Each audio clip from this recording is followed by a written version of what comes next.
The NFL is back and I'm a little bit late to the party. Next week's review will be out a bit earlier in the week, but there's still some key topics that I want to cover before moving on to week 2. Starting with Thursday Night Football, Cowboys at the Eagles, and this is one of the games where, even though the Eagles won, I thought there was a lot more to worry about from the Eagles' perspective than the Cowboys, because I thought the Cowboys looked great. They were moving the ball well on offense, and Matt Eberflus wasn't a good head coach, but he joined the Cowboys as defensive coordinator this year, and he put his play calling ability on full display in this game. The Cowboys were generating pressure despite that Eagles offensive line, and I believe this is the first time that Deron Bland and Trevon Diggs have been healthy at the same time, which means the Cowboys have a secondary, if they can stay healthy, that's going to give Eberflus the freedom to blitz and generate pressure, despite the loss of Micah Parsons. On the flip side, if the Eagles want to compete for a Super Bowl again, they're going to face plenty of good defenses, and the offense did look stale. They've got a new offensive coordinator in Kevin Patullo, and we'll have to see if it improves because it didn't look good. Ultimately, though, recent history repeated itself and the Eagles find a way to win, the Cowboys find a way to lose. Jalen Hurts scrambled around and made things happen with his legs, and CeeDee Lamb dropped 4 passes, 3 of them being in the fourth quarter, and there were a couple in really important parts of the game. Chiefs at Chargers was a really interesting game because it could be quite telling in terms of what's to come going forward. First of all, Chargers offensive coordinator Greg Roman did a phenomenal job. The Chiefs tend to really commit to stopping the run anyway, but especially against a run-heavy team like the Chargers, which is why Greg Roman clearly had a play-action game plan, but I thought the plays looked really well designed, and the offense won this game for them. On the Chiefs side, this could be it. The offense has become more and more deteriorated over the last few years, and the defense has carried them through. Mahomes has scraped what he can out of the offense, but how much longer can he keep scraping this team through?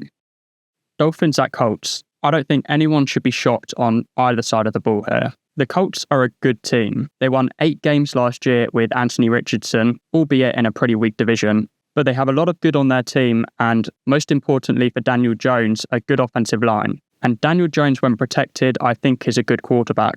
The Dolphins were one of 2 teams that I had no faith in coming into the year. The other team was the Panthers, and we'll get to them, but I don't think I need to go super in depth on the Dolphins. It's time to rebuild. Tua's not good enough, the team isn't good enough, Mike McDaniel isn't a good enough leader, and the GM Chris Greer has watched all of this going on. I think it's time for him to go as well.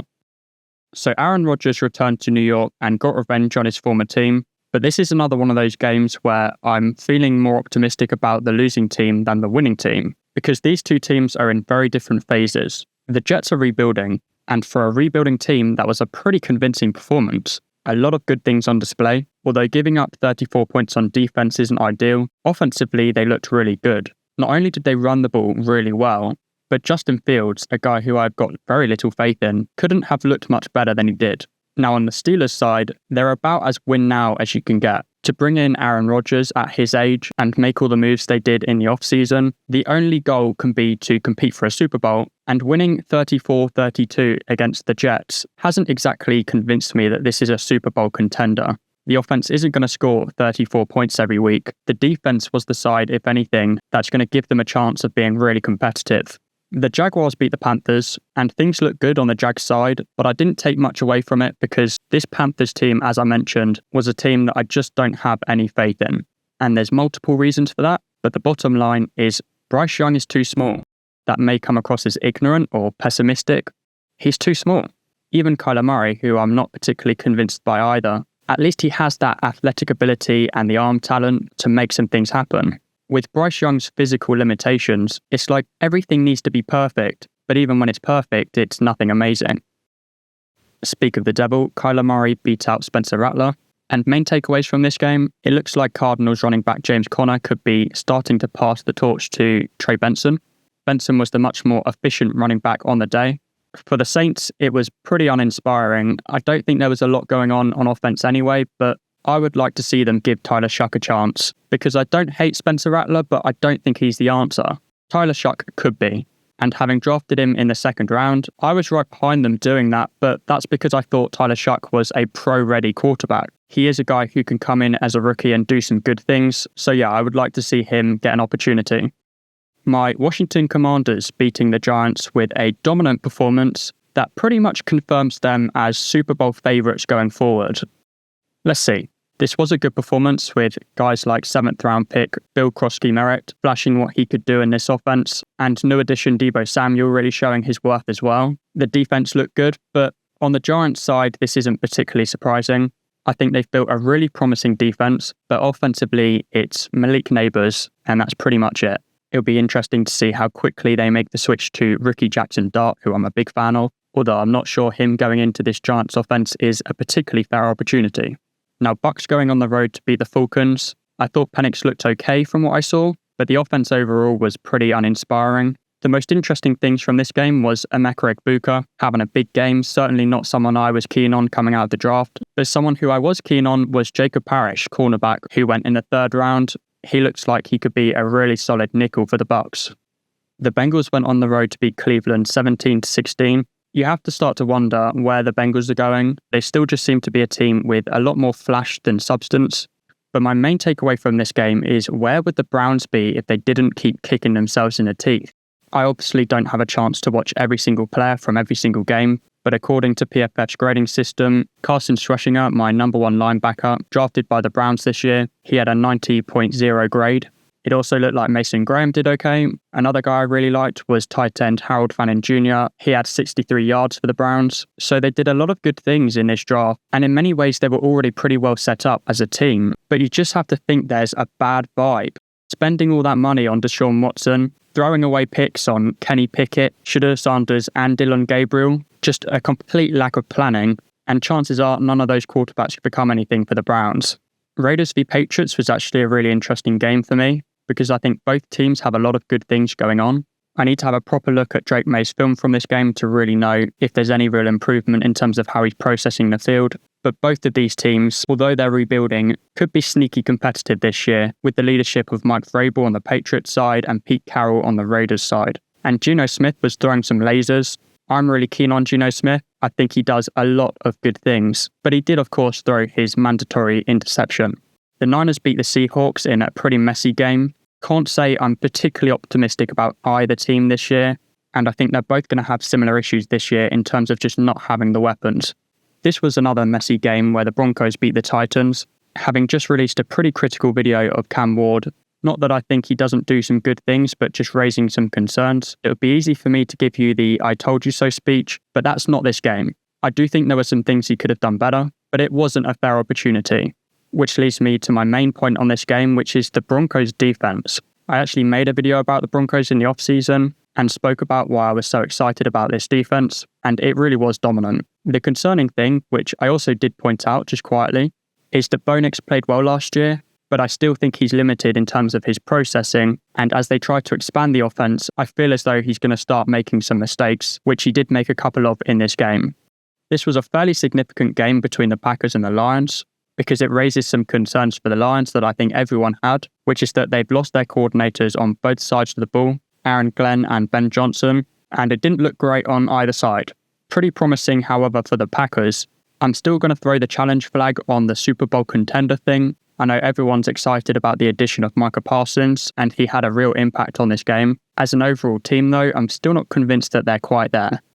The Rams beat the Texans in a very defensive game. I think we know that the Texans are still in a bit of a rebuild in terms of their offense, but watch out for the Rams because, similar to the Packers, I'm not sure overall they have quite enough to be a true contender this year.